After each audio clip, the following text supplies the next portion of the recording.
ये 10 बातें प्रधान होती हैं। आपके अंदर 6 भाव आ रहे या बुरे भाव आ रहे तो उनमें ये 10 बातें प्रधान हैं। पहला, स्थान। आप कहां बैठे हैं, कहां रह रहे हैं, किस जगह खड़े हैं, आपको स्थान देख करके ही बर्ताव में उतरना है। जैसे मदिरालय है, आप वहां खड़े होंगे तो तमोगुण अपने आप बढ़ने लगेगा, आसुरी प्रवृत्ति बढ़ने लगेगी। ऐसे ऐसे जिस स्थान पर खड़े होने से, देखने से, बात करने से हमारी वृत्ति बिगड़ रही, उस स्थान का तत्काल त्याग कर देना चाहिए, वहां से हट जाना चाहिए। पहला है स्थान। जैसे सत्संग, यमुना जी का एकांतिक पावन तट, किसी लता के नीचे, किसी संत भगवान के सानिध्य में, अब हमारा ये स्थान भजन वृत्ति बढ़ाएगा। उस व्यक्ति का घर जिसके पास जाने से वासनाएं बढ़ रही, उस स्थान में जहां दृश्य देखने से हमारे अंदर गंदी बातें आ रही, पहला है स्थान। दूसरा है अन्न। बहुत बड़ा प्रभाव अन्न का होता है। अगर अधर्म के द्वारा कमाया हुआ अन्न है तो बुद्धि अधर्म में ही लगेगी। यदि भोजन पकाते समय, रसोई रांधते समय आप विकारात्मक चिंतन कर रहे हैं तो कोई भी प्रसाद पाए उसके अंदर विकार जागृत हो जाएगा। अन्न का बहुत बड़ा प्रभाव पड़ता है। एक बार पूज्यपाद उड़िया बाबा जी महाराज अपने परिकर के साथ भ्रमण में थे तो किसी बड़े धनी मानी ने निमंत्रण दिया, महाराज आज यहीं रुको। तो बाबा ने कहा हम लोग गांव के अंदर नहीं रुकते, तो बाहर कोई वृक्षों का समुदाय, जंगल जैसा, तो उसमें वहां रुके, पर भोजन उनकी तरफ से, भोजन सबने पाया।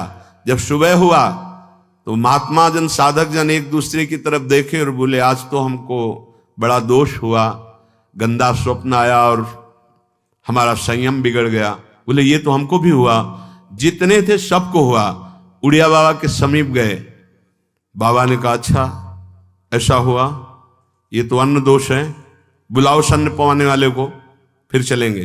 बुलाया और बाबा ने कहा बिल्कुल सत्य बोलना, नहीं तो आप जानते हो इतने महात्माओं के संयम को आपने भ्रष्ट कर दिया, सत्य बोलना क्या बात थी। तो उनका महाराज संतान नहीं हो रही थी, सुना था आप बहुत सिद्ध महापुरुष हैं तो आपके परिकर को इसीलिए पवाया, अंदर काम भाव था कि हमारे कामना थी कि संतान उत्पन्न हो, वैसे ही चिंतन करते हुए बनाया ऐसे। बोले सबका संयम नष्ट कर दिया, होश में, नरक जाने वाली बात मत सोचो।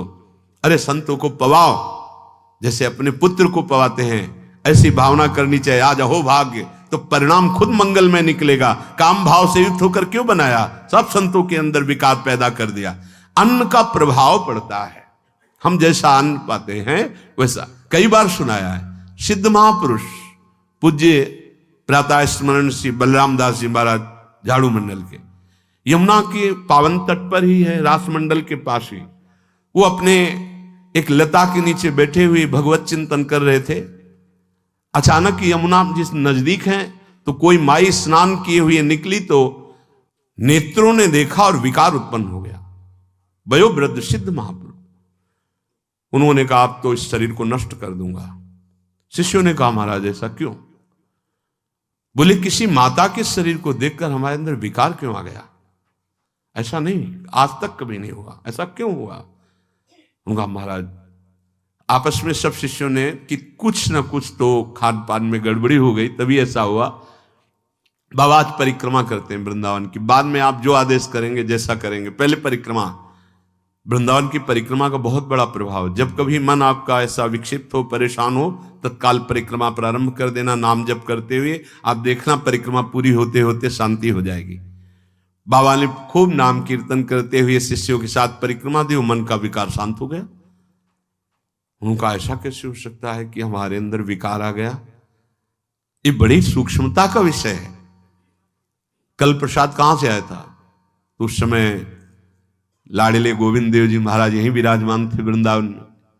बोले तो ठाकुर गोविंद देव जी का प्रसाद आया था। लकुट उठाई, है वो तो भगवत स्वरूप, तस्मित तज्जने भेदा भावात। भगवान और भगवान के ऐसे जनों में भेद नहीं होता, वो भगवत स्वरूप होते हैं। गए और कहा बताओ आपका प्रसाद न पावे तो अपराध लगे कि प्रसाद नहीं पाया, और प्रसाद पावे तो हमारे अंदर काम